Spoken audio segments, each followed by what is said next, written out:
Happy Friday the 13th, space fans. And if you're superstitious, I'm afraid we've got nothing but good luck today.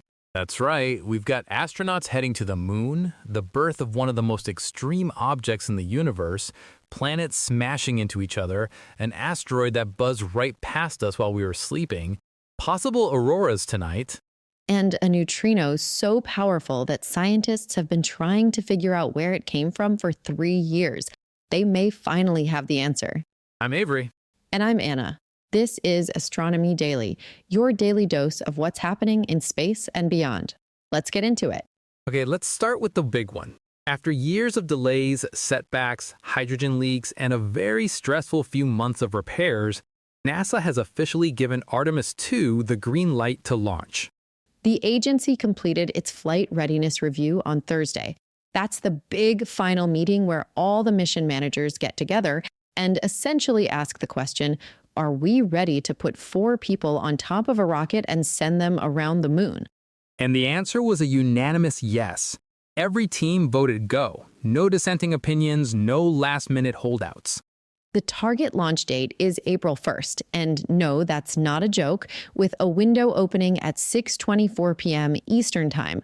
They've also got backup windows on April 2nd, 3rd, 4th, 5th, 6th, and 30th if anything causes a delay. So for anyone who needs a refresher, Artemis II is the first crewed flight of NASA's Space Launch System, the SLS, and the Orion capsule. It's going to carry 4 astronauts around the moon in a figure-8 loop and bring them back to Earth safely. The crew is Commander Reed Wiseman, pilot Victor Glover, mission specialists Christina Koch, and Jeremy Hansen. Hansen is Canadian, so this will be the first time a non-American astronaut has traveled beyond low Earth orbit. The mission lasts 10 days in total. They won't be landing on the moon. This is a test flight, proving that Orion can handle deep space travel and bring its crew home safely. Specifically, the heat shield performance during re-entry is one of the things they're watching very carefully. So what caused all the holdups?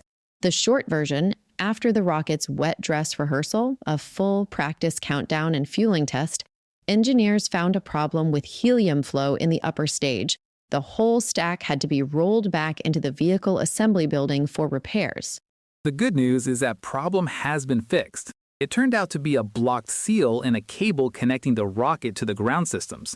A relatively small fix, but one that took time to diagnose and sort out. NASA also confirmed they won't be doing another wet dress rehearsal before launch, so the rollback to the launch pad on March 19th will be the beginning of the final push. Now, there was also a notable update to the broader Artemis program during Thursday's press conference. Artemis III, which was previously going to attempt a lunar landing, is no longer doing that. Instead, it's going to focus on rendezvous and docking maneuvers with the lunar landers being developed by SpaceX and Blue Origin. The actual first lunar landing has now moved to Artemis IV, but NASA is still targeting 2028 for boots on the lunar surface. So the goal hasn't shifted, just the way they're getting there. And it's worth stepping back and appreciating what April 1st would mean if it all goes to plan. The last time humans left low Earth orbit was December 1972, the final Apollo mission. That's over 53 years ago. Artemis II would be the first time humans have ventured beyond our planet's immediate neighborhood in more than half a century. April cannot come soon enough. Okay, let's talk about one of the most extreme objects in the universe, the Magnetar. A magnetar is a type of neutron star, already one of the densest things that can exist, but with a magnetic field so powerful it makes normal neutron stars look mild. We're talking fields hundreds to 1,000 times stronger than a regular neutron star, which is already billions of times stronger than anything we have on Earth. They're only about 10 miles across, but they can spin more than 1,000 times per second when they're young. They're also thought to be behind some of the most powerful and mysterious signals we see in the cosmos, including fast radio bursts. And for the first time ever, a team of astronomers has actually watched one being born. The paper was published in Nature on Wednesday. The team was studying a supernova called SN 2024 AFAV, discovered back in December 2024, located about 1 billion light-years from Earth. It's what's called a superluminous supernova, at least 10 times brighter than a typical stellar explosion, and it stays bright for much longer too. These superluminous supernovae have puzzled astronomers since the early 2000s. Normal supernovae are powered by the shock wave of a collapsing stellar core, but these things are just too bright for that explanation to work on its own. Back in 2010, a physicist at UC Berkeley named Dan Casson proposed that a magnetar hiding at the center could be the power source, its spinning magnetic field accelerating particles into the surrounding debris, keeping the whole thing lit up. It was an elegant theory, but there was no direct evidence to prove it. Until now. Graduate student Joseph Farah at UC Santa Barbara, working with a global network of telescopes at Las Cumbres Observatory, tracked SN 2024 AFAV for over 200 days, and they noticed something very strange. Instead of fading smoothly, the supernova's light oscillated on its way down, not just one or two bumps, 4 of them. And crucially, the time between each bump got shorter and shorter. The team called it a chirp, and it's the same word used for the signal from merging black holes detected by gravitational wave observatories. The explanation that fits perfectly is a magnetar with a wobbling accretion disk around it. Some of the material from the explosion fell back towards the newborn magnetar, forming an asymmetric disk. Because a magnetar is spinning so fast and is so massive, it warps space-time around it, an effect predicted by Einstein's general theory of relativity called lens-theoring precession, causing the disk to wobble.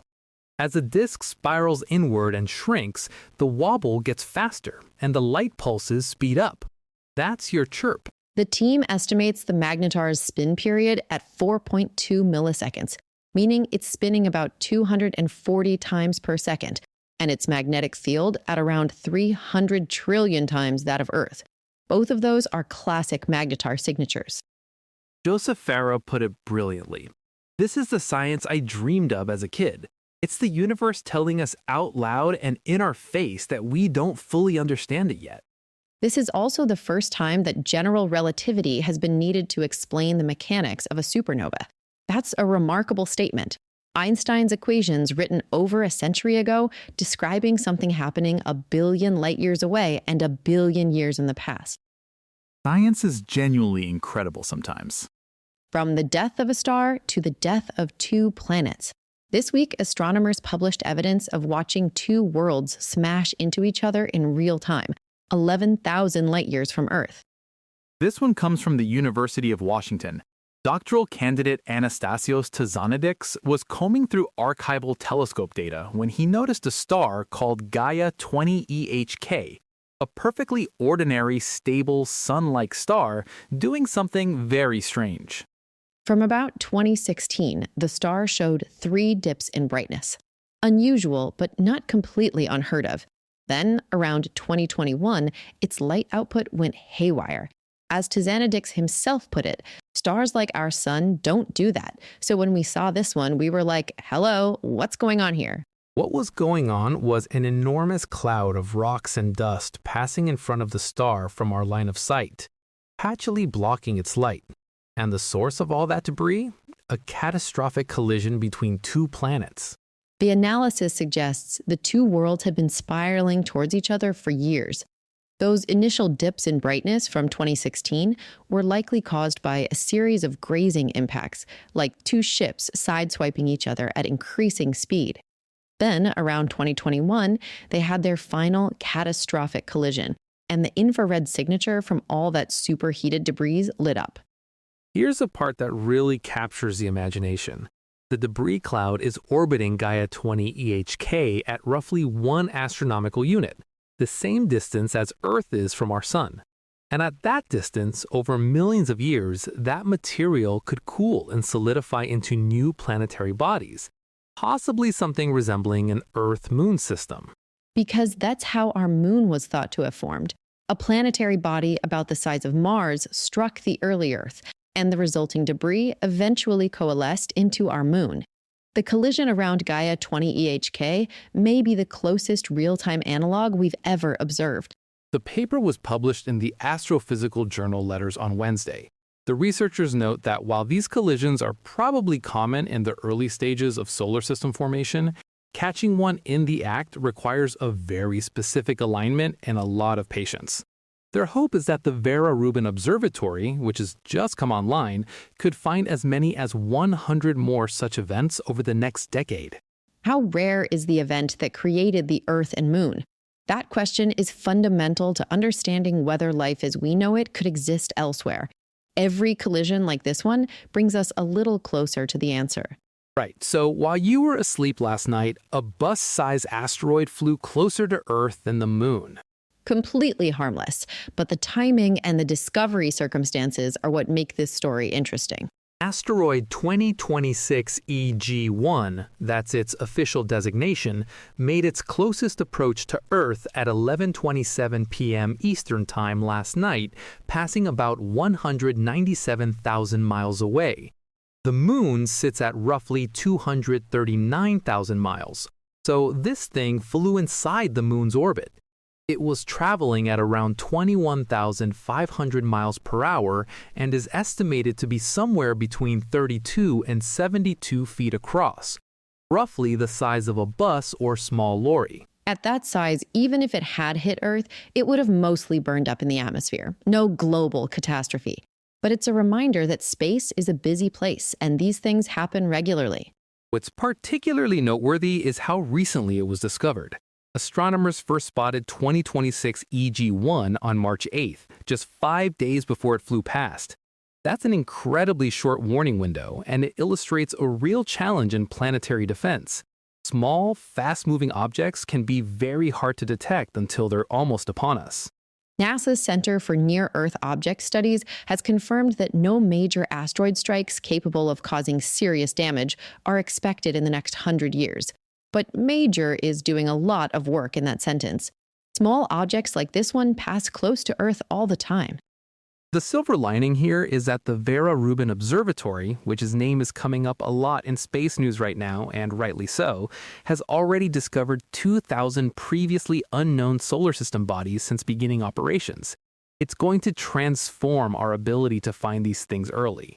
There are currently 41,000 near-Earth asteroids being tracked by NASA and its partners, and that number is only going to grow.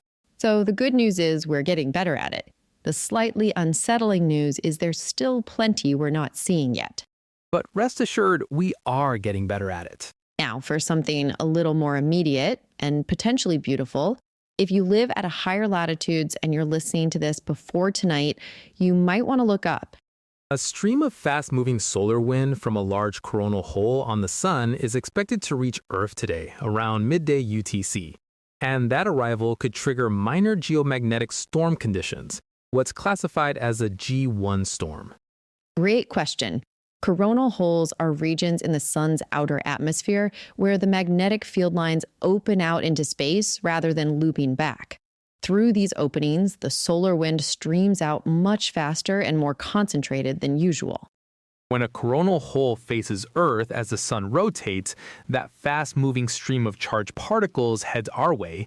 It typically takes 2 to 3 days to arrive after the coronal hole aligns with Earth, and this one has been tracking in our direction for the past few days. During G1 conditions, auroras can become visible from higher latitude locations. We're talking places like Edinburgh and the Scottish Highlands, Reykjavik, northern Scandinavia, Seattle, Minneapolis, and in the southern hemisphere, Hobart in Tasmania. If you're in or near any of those areas tonight, get away from city lights, find a dark spot with a clear northern or southern horizon depending on where you are, and give your eyes about 20 minutes to adjust. The best aurora viewing is usually in the hours around local midnight. There's also a handy detail here for sky observers. The moon is currently a waning crescent at about 34% illumination, so it won't be washing out the sky for most of the night. Conditions could be pretty good. And even if the geomagnetic activity stays mild and the auroras don't materialize, Europa is currently transiting Jupiter. You can catch the little moon crossing the face of the giant planet through a telescope this week. There's always something to see up there. And finally, to close out what has been a genuinely extraordinary news day, we're going to the floor of the Mediterranean Sea. There's a detector down there called KM3N-net, which sits off the coast of Sicily. It's built to catch neutrinos, those ghostly, near-massless particles that barely interact with anything, passing through the Earth as if it weren't there. 3 years ago, KM3-net recorded a neutrino with more energy than any of its kind ever detected before, a genuinely extraordinary particle. The question was, where on Earth, or rather, where in the universe, did it come from? Scientists have been puzzling over that ever since. Neutrinos travel in straight lines and aren't deflected by magnetic fields the way charged particles are, so in principle, you can trace their path back to the source. The challenge is correlating that direction with known objects in the sky. The team now believes the most likely source is a population of blazars. A blazar is a type of galaxy with a supermassive black hole at its center that is actively firing a jet of plasma directly towards Earth. They're among the most violent and energetic objects in the observable universe. The idea is that as particles get accelerated to extreme velocities in these jets, they can produce neutrinos with truly staggering energies that dwarf anything we can achieve in the most powerful particle accelerators on Earth. Now, the team is being careful to say this is the most likely explanation, rather than a confirmed one. Pinning down the exact source of a single particle is a fiendishly difficult problem. But the correlation between the neutrino's arrival direction and known blazar positions is compelling. It's a beautiful example of multi-messenger astronomy, using different types of signals, in this case, particle physics and traditional light-based observations, to build up a picture of what's happening in the most extreme environments in the cosmos. From the bottom of the sea to the edge of the observable universe. Never a dull day in astronomy. That is your Astronomy Daily for Friday, March 13th, 2026. What a lineup! Artemis II cleared for launch on April 1st. The first observed birth of a Magnetar, 2 planets caught in the act of colliding, an asteroid buzzing past in the night, potential auroras tonight, and a record-breaking neutrino traced back to some of the most violent objects in the universe. If you want to go deeper on any of today's stories, the links are all in the show notes. And if you saw any auroras tonight, we want to know. Tag us on social media as @AstroDailyPod. New episodes every weekday and Saturdays. Subscribe wherever you get your podcasts, and we'll see you back here tomorrow. Until then, keep looking up. Clear skies, everyone.